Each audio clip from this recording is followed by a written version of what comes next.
Hello and welcome to another video. Just a very quick one this time. A question's been raised in the group as regards to visualization of an app.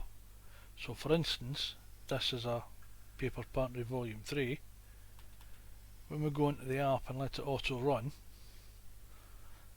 everything looks nice and beautiful in there, but you can't full screen it. Now that's basically down to the screen resolution of the app compared to the device you're using, because there's all different types of sizes of screen, etc., and monitors. It would be impossible for this to fit to everybody's individual screens. However, if I was to click on one of the paper kits, as you can see at the bottom here, return to main menu and the forward and backward buttons are almost chopped off. Now there's a reason for that. So if we come back out of this, we'll close it down again, because what I'm about to do next is affected on the USB being open or closed, so therefore it'll not refresh. Any changes I make won't refresh the program. So if we go into settings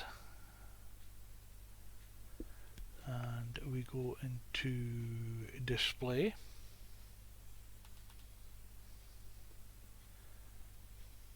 click on display.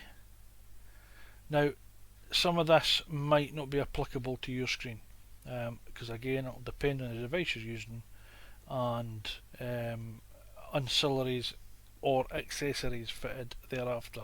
For example, we've got high definition listed here because it's a 4K viewing screen. Okay, scale and layout. It says 150 and it says 1920 times 1080 recommended. Now you notice it's not got recommended beside the 150. The reason it says that is because it's recommended at 125, and you'll have noticed that the picture on the screen has become smaller. So what happens when I try and go in now to the autorun feature, still get the same picture, it's slightly smaller on screen, still can't make it go any bigger, so that's fair enough.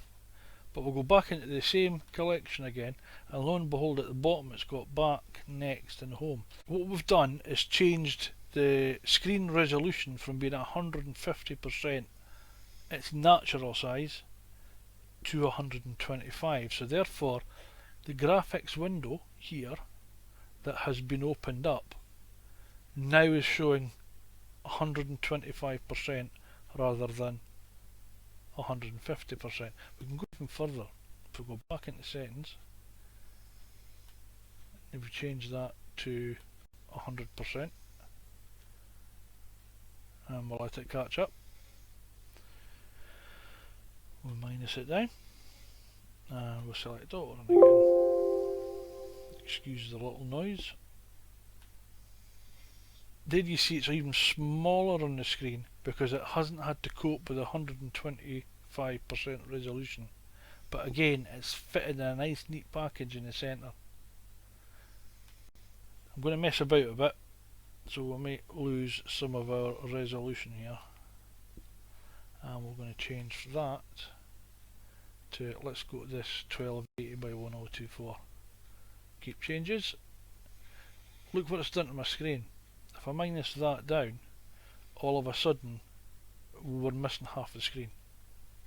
And that's because you're telling the display unit that it's a different sized broadcast from what it is, so therefore it automatically black bands the centre, which is why the recommendations are always listed on the options. So it says 1920 to 1080 recommended, 125% recommended. Personally, because I feel it more comfortable for my eyes, I prefer 150%. why am I telling you this? Well, 1920 by 1080 is a recommendation for any of these media, excuse again the noise, and therefore I lose that bottom part of the resolution. Now you can't even move it up because it doesn't like it. So if you're like me, prefer the larger screen size, you have to sacrifice that the next buttons are almost unviewable unless you want to do what I do and do it in that manner. So just remember, if you put your USB or your CD or whatever it is in next time, if you can't see the full screen on it, revert it to where it tells you it's recommended to be, and this will bring you to seeing your designs the way they were supposed to be viewed. Another very quick one that was been brought up, I have covered this before. Before you take your USB out of the drive, it is still a functioning part of your PC. USB is short for Universal Serial Bus. Basically what it means is you're adding an extension onto your original PC so you can access the data, write to it, draw from it, whatever it is that you're doing with it. Remember, you can't write to branded purchased media because they're locked, and I know that sometimes this brings up an error on the screen if you try and take it out. That little icon there, safely remove hardware and eject media. What you need to do is tell the computer I'm finished using your USB. Click it, eject mass storage. You see how it's got the little greyed out area, pantry volume 3. That's when you tell it I want to eject the mass storage. Now it'll do one of two things. It'll either tell you safely remove storage, the USB mass storage device can now be safely removed from your computer, or it'll bring up a message likely in the middle of the screen that says data is still in use, drive is still in use, do you wish to continue? There is an inherent risk if you remove a device that's still being used, you can corrupt and or damage the data that's on it. As I mentioned before, I have never seen that happen on a locked disk, but what I have seen it doing on a locked disk is thrown an errant message up to say you're asking me to do something I'm not supposed to do, and that can be anything from cannot read file to cannot write to address or anything like that. It's always good to get in good practice to safely remove the disk. So now that that's out, I'm going to remove the USB drive, and you'll hear a little tune.